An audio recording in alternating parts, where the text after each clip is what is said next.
Creation makes me happy. Being able to sit down and create something never seen before that is uniquely made by my mind and my hand. The idea of creating a world to unfold out in front of my viewers left aghast and enthralled in the compelling twists and turns of a narrative I crafted. I'm delusional, as the best artists are. A fantasy playing out each time I rest my head to go to bed, staring at my ceiling, watching my creation reveal itself, the feeling of giddiness brimming at my throat. As I think up new arcs and character developments, I so badly wish to add to a comic I have yet to even make. So what is stopping me from falling deeper into the allure of artistic bliss? I'm Saba Black Sheep. Have you any soul? No sir, but today I would like to share with you my passion and tribulations with the modern day artistic journey. I'm sure many of you artists are very aware of the dread of not knowing if your work is viable, with AI ripping our hard work away and in the economy turning making a living on hard mode, and the decline of media literacy. I have been an artist for a long time now. I'd say the consistency with my work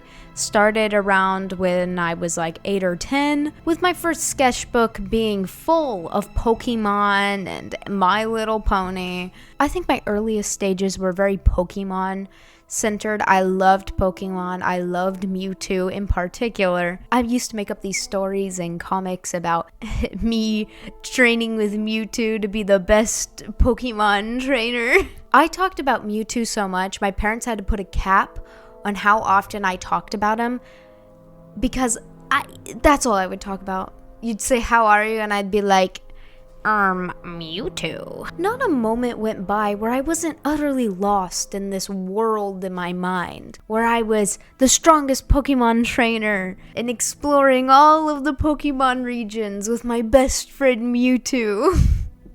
I feel like I should draw myself again, like little kid me and Mewtwo, just to make that child in me happy. I remember I saved up all my allowance to buy a Mewtwo plushie, and I took it everywhere. Looking back at this old art, I can't help but have this soft sense of melancholy. I was so mindlessly passionate about art, making a real-life representation of the intricate world inside my own mind. My passion never died as I grew up. I became a My Little Pony fan, and then a huge Five Nights at Freddy's fan, and I watched countless animes by the time I was just 11. Every new show and hyperfixation created hundreds of art pieces. I'm still trying to hide my Hetalia phase. That was scary. Never trust a Hetalia fan. For the last 10 years, I don't even think I've gone one day without drawing at least one thing. And a lot of those days were spent drawing for 8 hours. Like, straight. At the age of 20, art has become a part of me, indistinguishable from myself. As far as to say, if I lost my left hand, I would not even feel like living anymore. Not to be dramatic, but, I am an artist after all. Indigo, stop. If my uncle gets to die doing what he loved, then so can I. His just happened to be at the bottom of a whiskey bottle, and mine is 12 hours deep into a shitty animation session. Hey, you know what? Maybe we'll have a crossover episode one day. The joke is I'm an alcoholic. Every free moment and thought is spent thinking about something to create, a story to make, a message to convey. Oftentimes, I spend most of the time working on scripts for videos, animating shorts, or whatnot. And when it's not being productive in terms of creating content, I oftentimes just make up silly stories related to whatever I'm into at the time. Making up a goofy little story about Dragon Age, Elder Scrolls, whatever. I'll spend 9 hours in a day working on animation, scripts, videos, whatnot, editing. And then for a break, I'll just draw random stuff.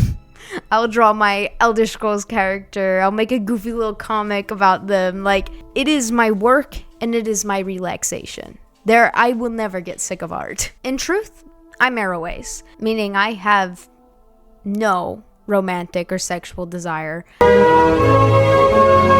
I'm just completely void of it. On top of that, I didn't really make friends in school or at work. I have online friends that help me write stories and play thousands of hours of ESO. But beyond that, not really. But beyond that, I have few connections. So I feel like creation has replaced the majority of my major attachments. People find passion in relationships, friendships, work. Mine just happens to be art. Some people marry men, some people marry women. I make a blood oath sacrifice to a god of artisans. I moved to the other side of the world just to be alone with my work, so I could draw every day without anything else being in my way. I experienced the world through the art I translated into. You might see me as a femcel, which, I mean, no friends, no bitches, crappy MMOs. Your assumption has some merit. But I have no desire to change it. The only thing I desire is to craft a story so irrevocably human that reflects the abstractness of our experiences. Am I a femcel or just a grossly overdedicated artist? Then again, those two aren't mutually exclusive. You might be thinking, oh, Samba, you seem a little self-righteous and manic. But, I mean, you're probably right. I try not to be. I mean, it's either fent or slobbering on my own artistic schlong to the point I might as well be my own fan base.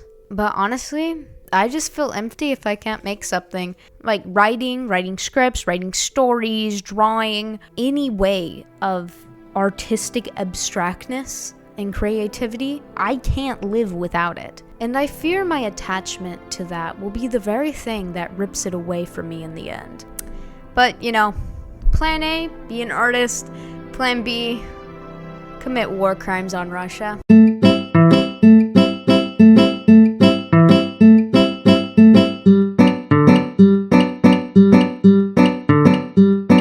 I'm sorry. Vladimir Putin's just looking a little too submissive and breedable nowadays, don't you think? To create a narrative art piece that is just as compelling as the works of Elden Ring and Berserk is a talent few have. Yet, I chase after it like a rabid dog. And there's also this sense of narcissism to assume one could create something so amazing. I like to think I could, but the more likely reality is that I can't. I can try, and I can believe in myself, but in reality, there is a sense of arrogance to it. To think that my work could be just as appreciated and complex as the likes of that. But maybe it doesn't need to be. I think a lot of us artists put our favorite works on pedestals that are unattainable. And we often forget the own strengths in our art. I realize most of my work is extremely emotional based and abstract in nature. I'm not that good with the technicalities. Trying to find a way to play into that, to make my work better, can be hard when I look at people's work that does have a lot of technical beauty to it.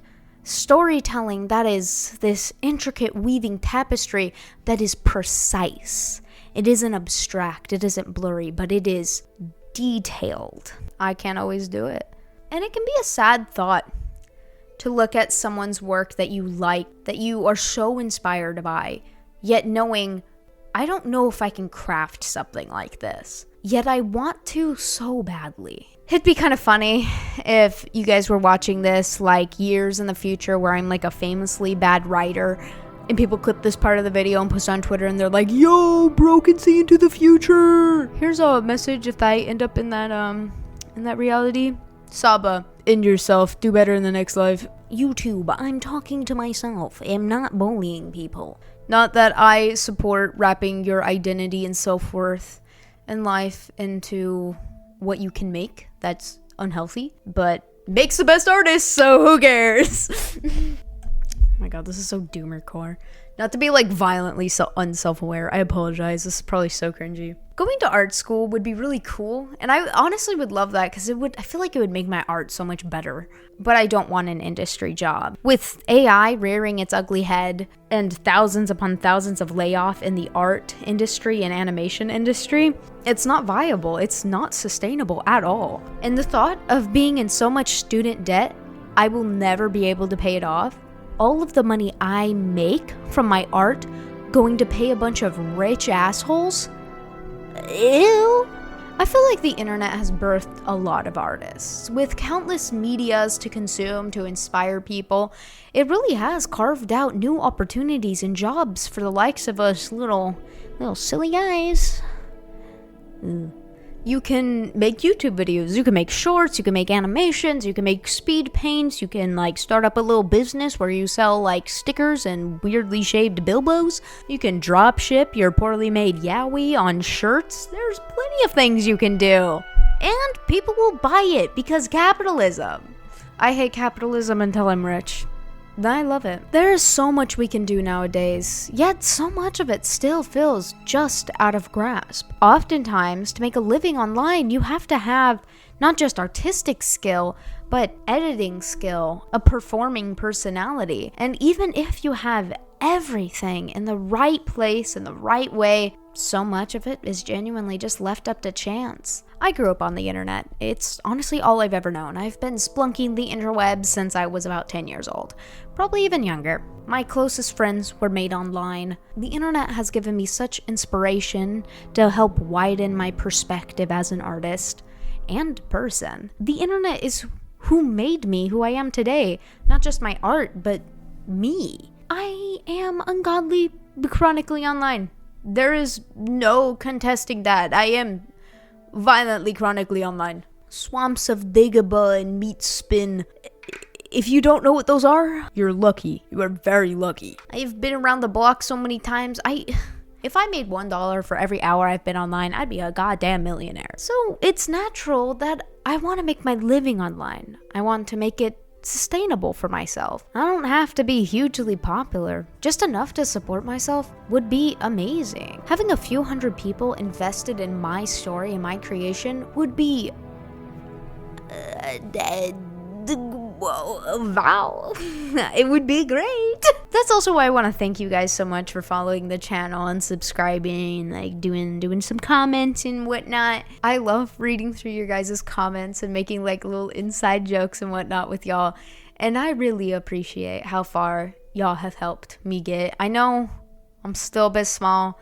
I'm not trying to diddle my own holes too hard here, but thank you. Thank you for taking the time out of your day to support little old me. I'm not old. I'm not little. I'm gonna kill myself, guys. So that's also what I want to say. Please tell me your ats in the comments so I can check out some of your guys' work the same way you've supported me. And it can be anything. If you like making Gundams, if you like making review videos, if you like posting art, whatever, I want to see it. What you create has inherent value. You took the time out of your day to put something completely new in the world, and that's worth appreciating. If you want to get more involved with the community, consider joining my Discord. We do art lessons, which I actually have an art lesson today in about 2 more hours, where I draw alongside you guys and walk you guys through how to draw different things. I'm not a professional, but you know, it's fun. We're gonna start up a D&D like campaign here soon, and we just like playing games and dorking around, I suppose. So you will always be welcome there, given you're not racist. As much as I appreciate every single one of you guys and how much hope you've given me, it's still scary to think what will happen if, my dream never comes to fruition. Miklakor, leaving it half done. My concern and trepidation isn't completely unfounded either.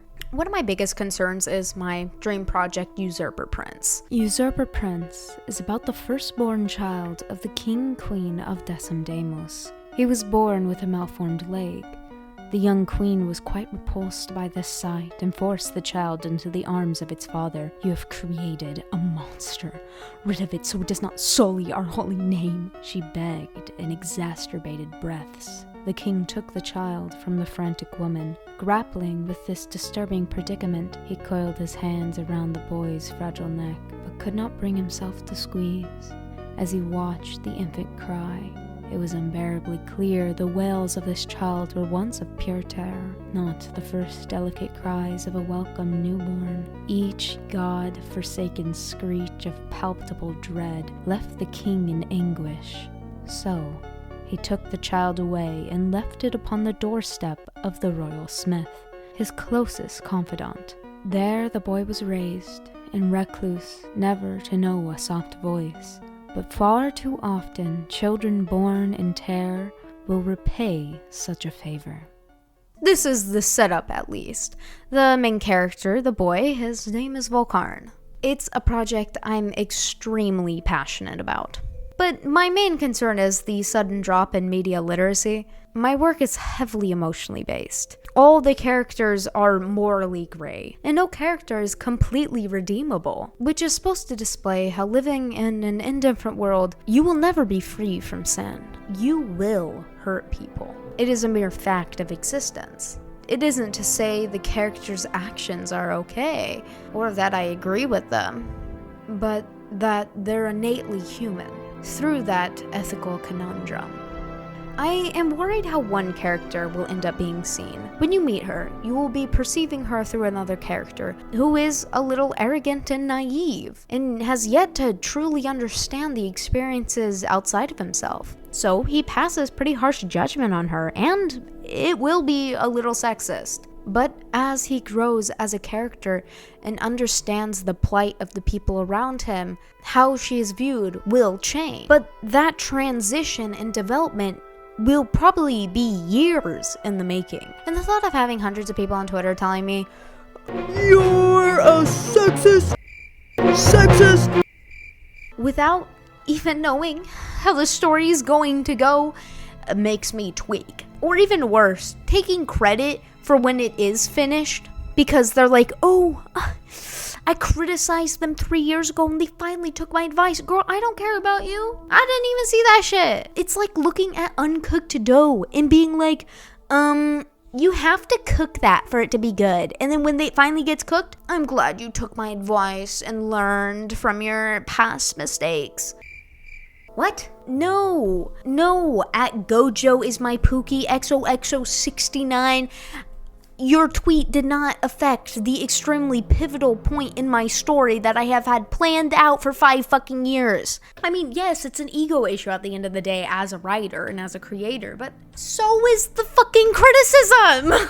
My anger is more coming from seeing creators go through this over and over again, where they talk about their creation and their plans for their work, and people take it at face value. Stories aren't supposed to be taken at face value, bro. I'm begging, turn on your goddamn brain. People are allowed to critique work, and it's important to have space for that criticism. But so much of the criticism I see is literally 2 inches deep. To be human is to live with innate immorality. You yelled at your mom because you were a little overwhelmed. Your friends are making dumb jokes to have fun and chill, and you think it's kind of cringy, so you just act like they're kind of dumb for finding it funny. There's a person you tend to exclude from social events because they make you feel awkward. Ignoring a younger sibling just because you've gotten so used to just finding them completely annoying and not valuing them past that status. Making snappy remarks to a coworker just because they're a very smiley and friendly person and it kind of just perturbs you a little. The list goes on and on. None of these are good traits, and there is just criticism towards them. There are a lot of minor things we think and do subconsciously that hurt others. We are all at fault for these moments, but they're drowned out by other actions as well.